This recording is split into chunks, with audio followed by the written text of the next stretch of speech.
ओम नमो भगवते वासुदेवाय. सार्थ सुबोध ज्ञानेश्वरी.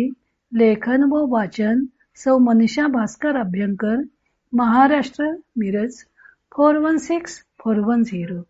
अध्याय 17. श्रद्धात्रय विभाग योग. तामस तपाविषयी ज्ञानदेवांचे विवेचन. ओवे आहेत 253 ते 264. ज्ञानदेव आता तामस तपाचे स्पष्टीकरण करत आहेत. आता तेची तप पुढती तामसाची या रीती, पै परतरा आणि कीर्ती मुकोनी कीजे. आता तेच म्हणजे सामान्य तप जेव्हा तमोगुणाच्या रीतीने केले जाते तेव्हा ऐहिक कीर्ती व परलोक प्राप्ती यास अंतरून ते केले जाते. केवळ मूर्खपणाचा वारा जीवी घेऊनी धनुर्धरा, नाम ठेवी जे शरीरा वैरी याचे. अर्जुना, केवळ मूर्खपणाचा संचार अंतःकरणात घेऊन शरीराला शत्रूसारखे समजले जाते. पंचाग्नीची दडगी खोलवी जती शरीरा लागी, का इंधन कीजे हे आगी आतू लावी.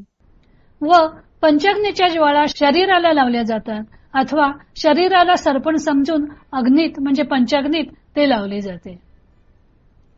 माथा जाळी जती गुगुळू, पाठी घाली जती गळू, अंग जाळी ती इंगळू जळत भीत. मस्तकावर गुगुळ जाळले जातात व पाठीत गळ घातले जातात आणि पाहताच भीती वाटेल अशी रखरखीत निखार्यानी अंग जाळतात. दबडवनी श्वासोच्छ्वास की जती वायाची उपवास, का घेपती धुमाचे घास अधोमुखे. श्वासोच्छ्वास वाया दबडले जातात आणि व्यर्थच उपास केले जातात अथवा झाडाला टांगून घेऊन खाली तोंड करून धुराचे घास घेतले जातात. हिमोदके आकंठे खडके सेवी जती तटे, जितया मांसांचे चिमुटे तोडीती जेथ.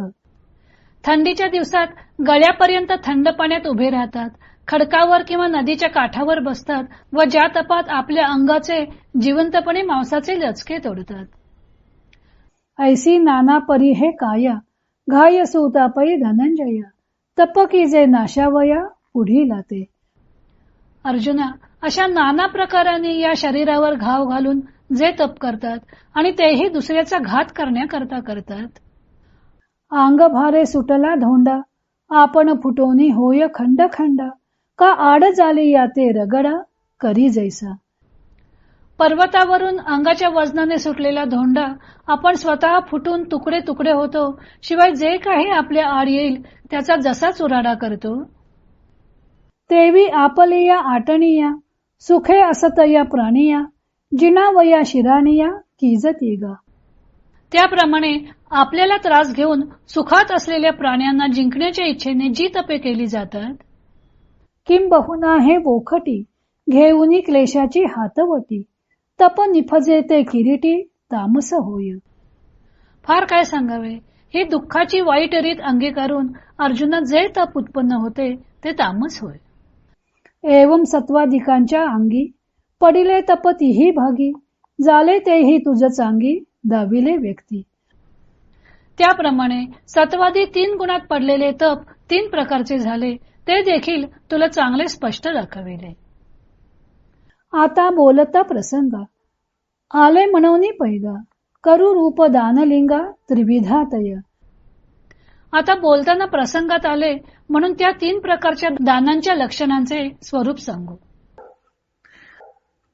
तमोगुणाच्या आहारी जाऊन जे तप केले जाते ते तामस तप.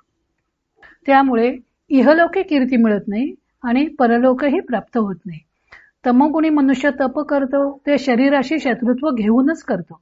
मूर्खपणाचा वारा असं ज्ञानदेव म्हणतात. हा मूर्खपणाचा वारा एकदा का मनात शिरला की सारासार विचार उद्ध्वस्त करून टाकतो. मग असा मनुष्य तपाच्या नावाखाली काय काय करतो त्याची यादी ज्ञानदेव देतात. त्यातील काही गोष्टी आजही प्रचारात असलेल्या दिसून येतात. पंचाग्नी साधन केले जाते. 4 बाजूला 4 अग्नी पेटवायचे व मध्ये आपण कडक सूर्याच्या प्रकाशात बसून साधना करायची. मस्तकावर गुग्गुळ जळणे, पाठीला गळ टोचून घेणे, निखार्यानी अंग जाळून घेणे, झाडाला उलटे टांगून घेऊन धुरी घेणे, बर्फासारख्या थंड पाण्यात उभे राहणे, श्वासोच्छ्वास रोधून धरणे, अन्नत्याग करणे, भर उन्हात खडकावर बसणे आपल्याच मांसाचे लचके आपल्याच हाताने तोडणे अशा विविध साधना तप म्हणून केल्या जातात, त्याला तामस तप म्हणतात. असे तप हे नाशावया पुढील ते दुसऱ्याच्या नाशासाठी केलं जातं. अशा अघोरी साधना करून मनुष्य आपलाही नाश ओढवून घेतो व दुसऱ्याचाही नाश करतो.